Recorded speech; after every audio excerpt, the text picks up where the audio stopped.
Hello friends, welcome to our channel. അപ്പോൾ ഇന്നത്തെ വീഡിയോയിൽ ഒരു വെറൈറ്റി ആയിട്ടുള്ള ചിക്കൻ സ്റ്റീം കേക്കിനെ കുറിച്ചിട്ടാണ് ഞാൻ പറയാൻ പോകുന്നത്. അപ്പോൾ അതിന് മുന്നേ എൻ്റെ ചാനൽ ആദ്യമായിട്ട് കാണുന്നവരാണെങ്കിൽ ഒന്ന് സബ്സ്ക്രൈബ് ചെയ്തേക്കുക. സബ്സ്ക്രൈബ് ചെയ്യുന്നതോടൊപ്പം തൊട്ടടുത്തുള്ള ബെല്ലൈക്കൺ കൂടി പ്രസ് ചെയ്യുക. എന്നാൽ മാത്രമേ എൻ്റെ നോട്ടിഫിക്കേഷൻ എല്ലാം നിങ്ങൾക്ക് ലഭിക്കുകയുള്ളൂ. അപ്പം നമുക്ക് നമ്മുടെ വീഡിയോയിലോട്ട് പോവാം. ഇതിനായിട്ട് ഞാൻ റൈസ് ഫ്ലോറാണ് എടുത്തിട്ടുള്ളത്. അപ്പോൾ നമ്മുടെ പത്തിരിക്കൊക്കെ പൊടിക്കുന്ന അരി ഉണ്ടെങ്കിൽ അതെടുത്താൽ മതി. അപ്പോൾ അത് ഞാൻ 2 കപ്പാണ് എടുത്തിട്ടുള്ളത്. ഏകദേശം 5 ടേബിൾ സ്പൂണോളം വരും അത്. അപ്പോൾ ഇത് കുഴച്ചെടുക്കുമ്പോൾ 2 ഇൻഗ്രീഡിയൻസ് കൂടി നന്നായിട്ട് മിക്സ് ചെയ്തിട്ട് ചേർക്കുക. അപ്പോൾ അതെന്ന് വെച്ചാൽ 1 കപ്പ് തേങ്ങയും കുറച്ച് വലിയ ജീരകമാണ് എടുത്തിട്ടുള്ളത്. അപ്പോൾ ഞാനിതിനൊരു മിക്സിൻ്റെ ജാറിലേക്ക് മാറ്റിയിട്ടുണ്ട്. എന്നിട്ട് ആവശ്യമായിട്ടുള്ള വെള്ളം കൂടി ആഡ് ചെയ്തിട്ട് നന്നായിട്ടൊന്ന് മിക്സ് ചെയ്ത് എടുക്കുക ചെയ്യുന്നത്. നല്ല രീതിയിൽ തന്നെ ഒന്ന് ഗ്രൈൻഡ് ചെയ്തിട്ട് എടുക്കണത്. അരിപ്പൊടിയിലേക്ക് ആവശ്യമായിട്ടുള്ള ഉപ്പ് ആഡ് ചെയ്യുക. പിന്നെ നമ്മൾ നേരത്തെ ഗ്രൈൻഡ് ചെയ്ത് വെച്ചിട്ടുള്ള ആ മിക്സ്ചറും കൂടി ആഡ് ചെയ്തിട്ട് നന്നായിട്ടൊന്ന് കുഴച്ചെടുക്കുക.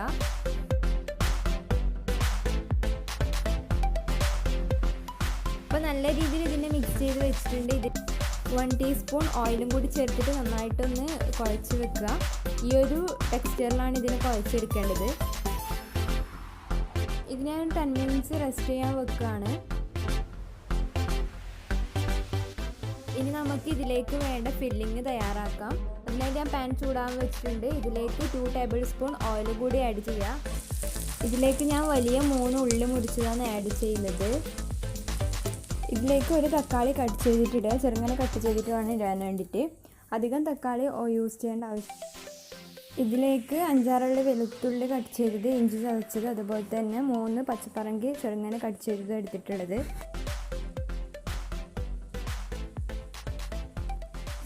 ഇവയെല്ലാം കൂടി നന്നായിട്ടൊന്ന് മിക്സ് ചെയ്ത് കൊടുക്കുക. ഉള്ളിയുടെ ഒരു ബ്രൗൺ കളർ വരുന്നവരെ ഇത് മിക്സാക്കി കൊടുക്കുക. ഉള്ളിയും തക്കാളിയൊക്കെ നന്നായി വഴണ്ട് വന്നിട്ടുണ്ട്. ഇതിലേക്ക് ആവശ്യമായിട്ടുള്ള പൊടികൾ ചേർത്ത് കൊടുക്കുക. അപ്പോൾ ഇതിലേക്ക് 1/2 ടീസ്പൂൺ കുരുമുളക് പൊടി, 1/2 ടീസ്പൂൺ മഞ്ഞൾപ്പൊടി, 1/4 ടീസ്പൂൺ ഗരം മസാലപ്പൊടി ആൻഡ് 1/4 ടീസ്പൂൺ ചിക്കൻ മസാല എന്നിവ ആഡ് ചെയ്തിട്ട് നന്നായിട്ടൊന്ന് മിക്സ് ചെയ്ത് കൊടുക്കുക.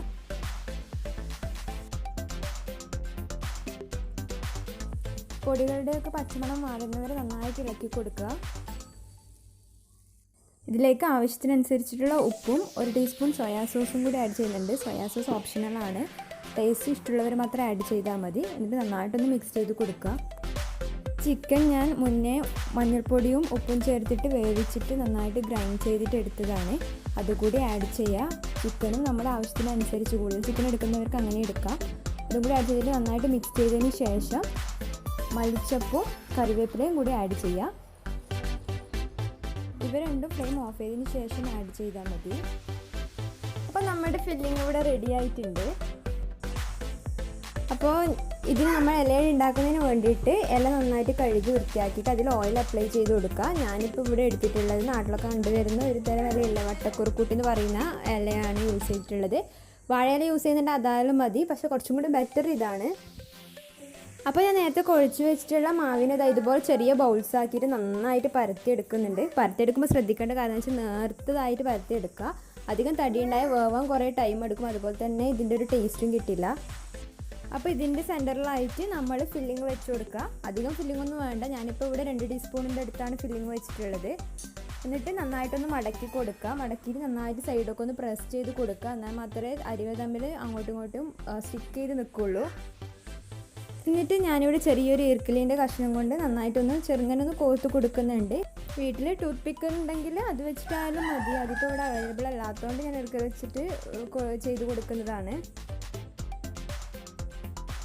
അതുപോലെ തന്നെ എല്ലാ ഇലകളിലും വെച്ചിട്ട് ഇങ്ങനെ ചെയ്ത് കൊടുക്കാം. ഞാൻ 2-3 വാഴയിലയും കൂടി ആഡ് ചെയ്തിട്ടുണ്ട്. എന്നിട്ട് ഇഡ്ഡലി പാത്രത്തിൽ അതിൽ നന്നായിട്ടൊന്ന് വേവിച്ചെടുക്കാം.